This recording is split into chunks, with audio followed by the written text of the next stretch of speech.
We take what comes from Russian sports science as gospel without even questioning where the ideas come from. And look, I get it. There is groundbreaking knowledge and information that we can take from their science and practice. But one particular topic led me down a deep, dark rabbit hole, uncovering what might be the greatest lie in sports science. And if you're not familiar or haven't heard of the residual training effect, I'm going to throw a table up here. It was popularized by Vladimir Isharin in his block periodization books. It's used by coaches all over the world to help influence their training programs. It provides an easy reference to dictate how often to train a quality before it starts to detrain. But there's many things we don't know about this table. For example, what type of exercise counts in each category? And what I mean by that is, won't there be overlap in training certain qualities? For example, quote unquote, anaerobic conditioning is still going to give you development in aerobic capacity. Doing some form of strength training is still going to give you carryover into power development, speed development, hypertrophy. Another one is, are these timelines for a full detraining effect? Or is this just when these qualities start to diminish? And by how much? And the final one, which I think is the most erroneous question that arises from this table, is where do these numbers even come from? So I'm going to break down this entire table to you and reveal the truth about the training residuals and detraining. But to do that, we need to start with what is detraining. And I've got a lot of notes on my computer here, so I'm going to be facing this way while talking to you. But it is defined from the literature as a partial or complete loss of training-induced adaptations as a consequence of training reduction or cessation. In other words, the lack of training stimulus during a short, and short in the literature is defined as less than 4 weeks, and long is greater than 4 weeks. So as a fighter, you may experience reduced training or complete rest periods within your year. As an example, after a fight or tournament, as you take time off, an injury may reduce your ability to train, or if you're having a competitive training period, you may be reducing other training volume. For example, the volume, intensity, and frequency of your strength and conditioning. Which brings me to the two questions that comes from this, and that is, how little can you do and still retain or improve physical attributes to maximize fight performance? And the follow-up question to that is, how long does it take to lose physical qualities you've developed through training during rest? So the residual training effects table is often cited for these circumstances. For example, train speed every 5 days to keep the quality, or reduce aerobic conditioning during other training periods to once a month just to maintain it. But as I mentioned, this table brings up a lot of questions, and the numbers on this table are rarely discussed. So firstly, the source of information is dubious at best. If you trace back the origins of these numbers, they come from an untranslated German non-peer-reviewed article, which I'll throw up on the screen here. Unfortunately, that article does not even reference where those numbers come from. I believe this article is from 1966, so from the 60s, there's no reference to where these come from, it's just on the page. And that is being used as the basis for the training residuals. So these ranges may not be based on any real evidence. Secondly, what happens during a detraining period depends on the training that is performed before the reduction in training volume or complete rest. Thirdly, as I mentioned, physical qualities are not trained in isolation, and a workout that improves one quality will also improve another. And lastly, which I'm going to take you through right now, current research shows a different story to the residual training effects presented by Vladimir Isharin. So I'm going to take you through what are the real training residuals when detraining. Now, not every quality in the residual training effect table has been studied, but I'll make extrapolations from the data and inferences from what I have. So we're going to start with the aerobic training residuals. This is probably the most well-studied quality out of that table, so we have the most data on that. One of the best papers on this as well is by, I butcher everyone's names on here, I'm sorry, but Majika and Padilla. Now, Majika is probably one of the most well-known, or most at least well-published researcher within the endurance training space. So they published a great review on the short-term effects, so less than 4 weeks, of detraining on the cardiorespiratory system. So they found that VO2 max has been found to decline by 4 to 14% with short-term detraining. So this is less than 30 days. So remember, the residual training effects table states that aerobic qualities detrain at 30 days plus or minus 5 days. So 25 to 35 days is when it either, we don't know, fully detrains or starts to detrain. One study in relatively well-trained individuals, we're talking VO2 max of about 62 milliliters per kg per minute, saw a decline in aerobic power by 7% in just 12 days of training cessation, with the subjects with the highest VO2 max saw the most significant drop. some up to 10% in 12 days. It seems much of the drop in cardiovascular function is due to the 5 to 12% decline in blood and plasma volume, limiting the amount of pooled blood in the heart, which is often talked about as cardiac output or left ventricle size of the heart, so you can pump more blood per heartbeat. And plasma volume has been observed to drop 5% within 2 days of training cessation in competitive distance runners. So we're talking relatively quick declines in some aerobic physiological markers. As a result of the decline in blood and plasma volume, we see a 5 to 10% increase in heart rate. So that's to make up for less blood being pumped, the heart pumps faster, and 10 to 17% decline in stroke volume occur to make up for the lower volume of blood. But these adaptations have been seen to happen as little as 12 to 21 days of training cessation, which is well below the 25 to 35 day range that is given in the training residual table. And unfortunately, the increase in heart rate isn't enough to make up for that decline in stroke volume. And this may be due to a 12% reduction in left ventricle dimension, which occurred in just 3 weeks of detraining in a study by Martins and his colleagues. While these are mainly central adaptations, peripherally, we're looking at a 50% reduction in muscle oxidative capacity in swimmers in as little as 1 week. And what effect does this have on performance?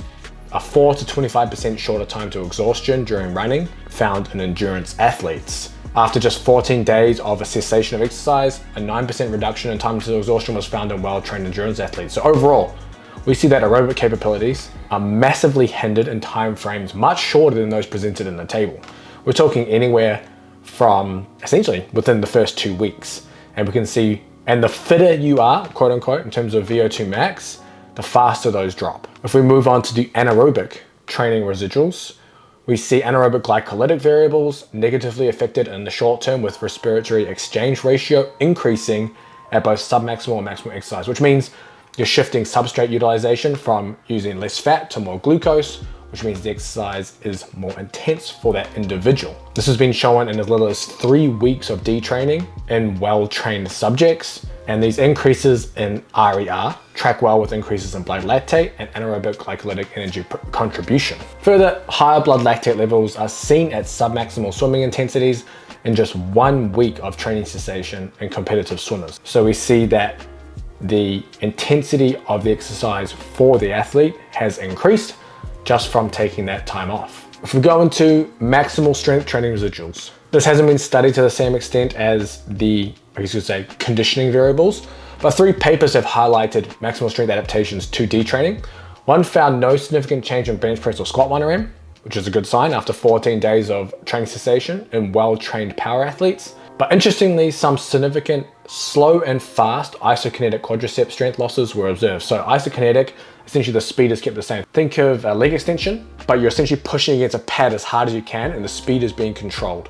So the machine is basically resisting you as you push, and it's just keeping either a slow speed, which is known as, I think it's 60 degrees per second in terms of going up, and fast is about 180. So you're either going fast or slow. You don't have control of the speed, but you're just pushing as hard as you can into it. But it's difficult to speculate why squat and bench didn't change, but this isokinetic test did. Potentially it's due to these athletes being well trained in squat and bench, whereas the isokinetic exercise may have been a novel stimulus for them. A second paper took elite kayakers who went through a 4-week taper leading into a competition. Following the competition, the kayakers were split into a 5-week training cessation group or a reduced training group. The training cessation group showed reductions in bench press and bench pull. Bench pull is just another word for seal row, I guess you could say chest supported row when you're lying flat on the bench, to a much greater degree than the reduced training group. But you should probably take the results of this study with a grain of salt, just because the training performed before a detraining period heavily influences the adaptations during the detraining period. I'm going to cover that in a little bit in this.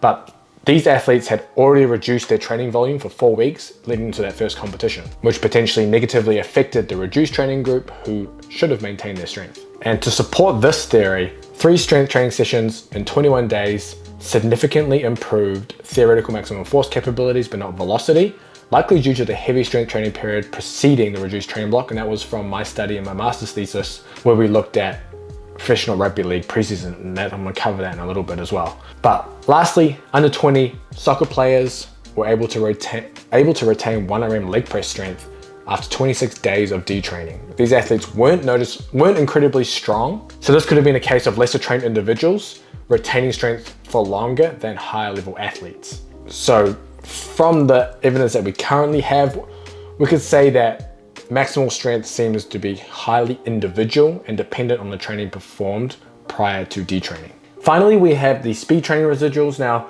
speed training hasn't been studied too well, but if we go to our under 20 soccer players again, they found a maintenance of 10-meter sprint velocity after 26 days of detraining, but it's not really a true measure of speed because they only have 10 meters. So we're looking at maximal velocity ranges of 5 to 7 meters a second. Considering that maximal velocity, typically looking at 8 to 10 meters a second, we're well away from actually touching maximal speed. In another study, professional soccer players took a 2-week Christmas break as their detraining period, found that the 30-meter repeated sprint ability test, they had reductions in best, average, and total time. And when they split that into a fast and slow group, which is the faster players and slower players, the faster group showed a greater impairment in sprint performance, indicating faster players lose speed quicker than slower players. So again, just like our fitter athletes detrain faster than the less fit athletes. So how does training affect a detraining period? I think this is important because just because you're not training during a certain period, you're not going to have the same response as a detraining period maybe you did another time or someone else, because it all depends on how you